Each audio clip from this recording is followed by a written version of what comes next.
So you want to make one of these. Go here, and then here, and get you some of these, and these, and then turn around and look for this. You're going to want about 4 of these.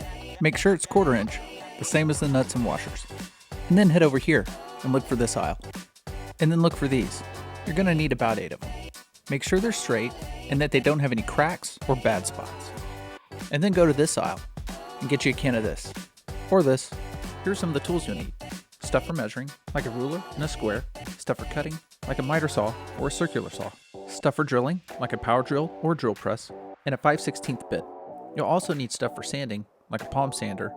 And you'll also need stuff for final assembly, like a hacksaw and a set of wrenches. Be sure to head over to our Instagram story page where you can find a full list of measurements and cuts needed for this project. Using a miter saw is easiest for cuts, but you can also use a circular saw. Once you've made all your cuts, now it's time to mark the locations for the holes that need to be drilled. Each board is 1.5 inches by 1.5 inches. Use your square to find 3/4 inches, and that should be your center point. Flip the board over and make a mark on the opposite side.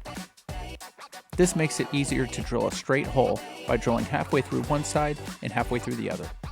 Fill any holes or cracks with wood filler, and then sand each piece and bevel the edges on the ends. For this project, I'm using Rust-Oleum High Performance Enamel in flat black. Lay all your pieces out, spray one side and the ends, wait for that to dry, flip it over, and spray the other side.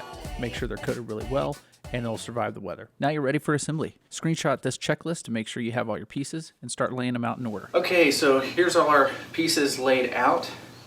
We have the 9 1/8 inch piece, the 15 inch piece. You have a 32 inch piece, you have a 29 and a 1/4 inch piece, 3/4 inch, I'm sorry.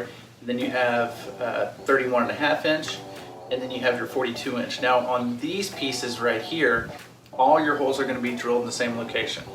1.5 inches down, dead center from the top of each board, and then 25 inches down for each one of these pieces. So the 15 inch pieces, you'll have 1.5 inches down from the top, and you'll have 12 inches down. Same thing with the 32 inch piece. From the top, 12 inches down, dead center. So all your holes should be dead center of each board all the way through. We created these layout guides to help you put the pieces together in the correct order. Once you have your rods in, use a washer and a cap nut to tighten one side, then trim the excess off the other side with a hacksaw, leaving 1/2 inch for the washer and the nut. Fold them up and you're good to go. If you found this project fun or you did it yourself, let us know in the comments, and follow us on our Instagram page for more fun content like this and other projects coming up.